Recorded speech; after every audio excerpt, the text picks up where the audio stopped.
আমাকে এই জন্যই ভোট দিবে যে আমি আমার যে ওয়াদা, সেই ওয়াদা আমি আমার জীবন দিয়ে হলেও প্রতিশ্রুতিবদ্ধ।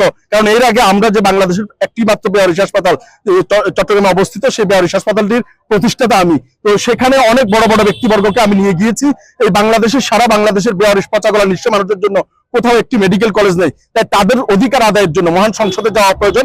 এবং সেই পাশাপাশি আমার এলাকার মানুষের একটি চাহিদা থাকতে পারে, সেই চাহিদাকে গুরুত্ব রেখে দুটি অ্যাম্বুলেন্স সার্ভিস ফ্রি করে রাখা, দুটি ওষুধ সার্ভিস ফ্রি করে রাখা, এবং কাউকে বিনা অপরাধে কোনো মিথ্যা মামলা দিয়ে কাউকে ফাঁসানো কিংবা কোনো ধরনের অর্থনৈতিক সুবিধা ভোগ করে চাঁদাবাজি সন্ত্রাসী কোনো কিছু আমার জান থাকতে আমি এখানে হতে দেবো না ইনশাআল্লাহ। এবং আমার কোনো এরকম আত্মীয় স্বজন নেই যাদেরকে আমি বিভিন্ন জায়গায় বসায় সুযোগ সুবিধা দিব।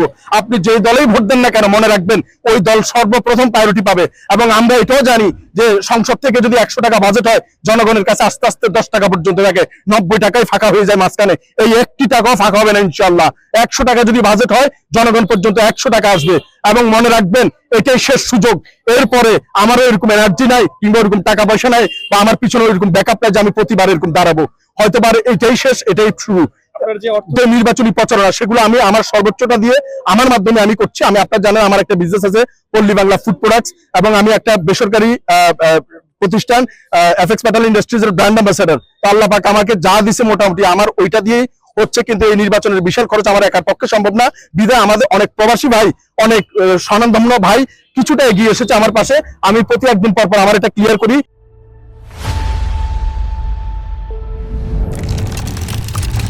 আমি কি পেয়েছি এবং কি খরচ করছি, এ পর্যন্ত প্রায় 3 থেকে 4 লাখ টাকার মতো আমি পেয়েছি, এবং আমার খরচ হয়েছে প্রায় 7 লক্ষ টাকার মতো কাছাকাছি। তো এইরকম আমার সবসময় আপডেট যাচ্ছে, এবং আমি হেরে গেলেও আমার কোনো ক্ষতি হবে না। শুধু মনে রাখবেন এই নোয়াখালী 5 আপনারা আগামী 5 বছর আপনাদের জাহান্নাম আপনারাই নিজের হাতে রচিত করবেন। মনে রাখবেন শুধু সময়ের অপেক্ষা। কারণ সবাই বসে আছে, যেই দলে আসিক না কেন তাদের অনেক দিনের ক্ষুধার্ত অবস্থায় আছে, যে তাদের লোকজনকে কে কোথায় কে বসাবে, কে বাস স্টেশন খাবে, কে টেম্পো স্টেশন খাবে, কে ওই এই স্টেশন খাবে, সেই স্টেশন খাবে। এই চাঁদাবাজির যে ছক তারা করে রেখেছে।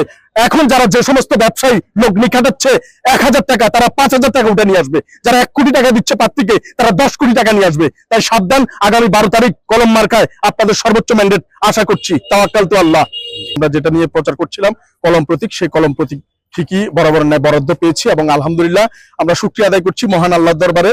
এবং আপনারা যদি আমাকে নির্বাচিত করেন, একটিবার আমাকে সুযোগ দেন, আমি প্রত্যেক দলের ভাই এবং বোনদের বিনীত অনুরোধ জানাচ্ছি, যেহেতু আমি কোন দল থেকে কোন দলীয় যে অতীতে দল করেছি সেই দল থেকে দাঁড়াচ্ছি, দলের সাপোর্ট আমি পাবো এরকম না। আমি যেহেতু কোনো দল করি না, আওয়ামী লীগে আমার অনেক ভাই রয়েছেন, শুভাকাঙ্ক্ষী রয়েছেন, জাতীয়তাবাদী দলেও আমার অনেক শুভাকাঙ্ক্ষী ভাইরা রয়েছেন, আমাকে পছন্দ করেন, এবং দাড়িপাল্লায় জামাত ইসলামের অনেক ভাইরা রয়েছেন, এবং এনসিপির অনেক ভাই রয়েছেন যারা আমাকে পছন্দ করেন।